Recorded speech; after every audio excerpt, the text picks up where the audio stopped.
बरेच जण मुलांक 7 वाले म्हणाले की अहो आमचं काय, आमचं तुम्ही काहीतरी सांगा, म्हणून हे सांगावंसं वाटतं की ज्यांची जन्मतारीख जी काय 7, 16 किंवा 25 आहे त्यांची बेरीज 7 येते, म्हणून मुलांक 7 वाल्यांबद्दल आपण बोलणार आहोत.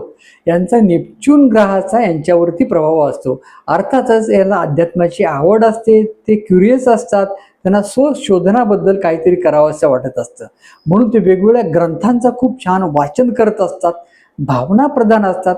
अतिविचारामुळं हे काहीशी निराशेकडे वाटचालांची होऊ शकते, म्हणून तसं सांभाळ करणं आवश्यक असतं. मोठे मोठे जे काही भविष्यवेत्ते आहेत किंवा आध्यात्मिक वेळ प्रसार करणारे जे लोक आहेत ते भविष्यकार किंवा आध्यात्मिक विचारधारा महाराज मंडळ यांचा मुलांक हा 7 हा नक्की असू शकतो. तर कारण यांना जिज्ञासा असते आणि लोकांनाही सांगावंसं वाटतं. हे आपल्या मनातलं बऱ्याच वेळ इतरांना दाखवता येणं फार कठीण जातं किंवा ते दाखवत नाही. अंतरीचे दुःख हे अंतरीच ठेवतात. शेजारच्यांना यांच्याबद्दल मनातलं कळणं जरा कठीण जातं. अशा प्रकारचा जो काही स्वभाव आहे हा मुलांक 7 असणाऱ्यांचा असतो.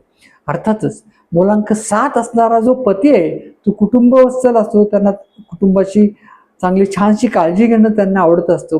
सिनेमाला, नाटकाला वगैरे ते जात असतात, परंतु जास्त गंभीर विषयांकडे त्यांचा जास्त ओढा असतो. अशा प्रकारचे मुलांक 7 असणारा पती असतो. मुलांक 7 असणारी जी पत्नी आहे ती सगळ्यांचं छान करते सुद्धा, आले गेलेल्यांचं, परंतु चिडचिडेपणा खूप जाणतो आणि या चिडचिडेपणाचा प्रभाव पतीवरती होऊ शकतो. असं जरी असलं ते घरातील देवपूजा वगैरे अमुक तमुक ती खूप छान पद्धतीने सांभाळते आणि यासोबतच त्याला दागदागिन्यांची आणि खर्चाची पण खूप आवड असते. तर मुलांक 7 असणाऱ्यांनी काय काळजी घेतली पाहिजे आरोग्याची ते पण आपण पाहूया.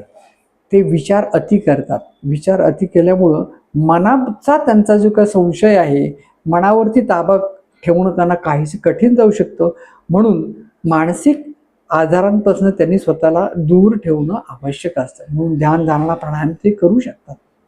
मुलांक 7 असणाऱ्यांना कोणता रंग फायदेशीर आहे तर तो आहे जांभळा आणि पिवळा रंगाचा कपडे किंवा घरांना ते देऊ शकतात.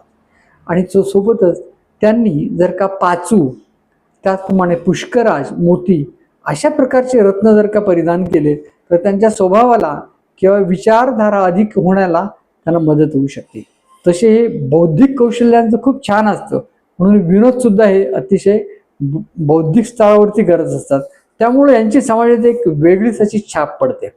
यांना खूप सारं मिसळणं जनरली आवडत नाही. हे थोडेसे अलिप्तवादी असतात आणि गंभीर वाटत असतात, परंतु मनाने हे खूप हळवे असतात. अशा प्रकारचा जे काय व्यक्तिमत्व हे मुलांक 7 असणाऱ्यांचं असतं. पण माझ्या मते खरं तर या स्वभावाला जो काय आहे ना, जर का उपाय करायचा असेल तर तो वास्तूमध्ये छान होऊ शकतो. मुलांक 7 असणाऱ्यांच्या पत्नींच्या घरामध्ये उत्तर बंद, उत्तरेला टेरेस अशा प्रकारचे दोष मी पाहिलेले आहेत. त्यासोबत पूर्व सुद्धा किंवा नॉर्थ ईस्टला टॉयलेट जर का असेल तरी सुद्धा यांच्या विचारामध्ये अधिक भर पडते. म्हणून यांनी वास्तू कन्सल्टन्सी नक्की जरूर घेऊ शकता. वास्तुचेतनामध्ये विविध वेगवेगळे उपाय पण मी वास्तूच्या संदर्भात दिलेत. ते वास्तूचा तुम्ही व्हिडिओ सुद्धा तुम्ही पाहू शकता आणि उपाययोजना करू शकता, संपर्क करू शकता. जय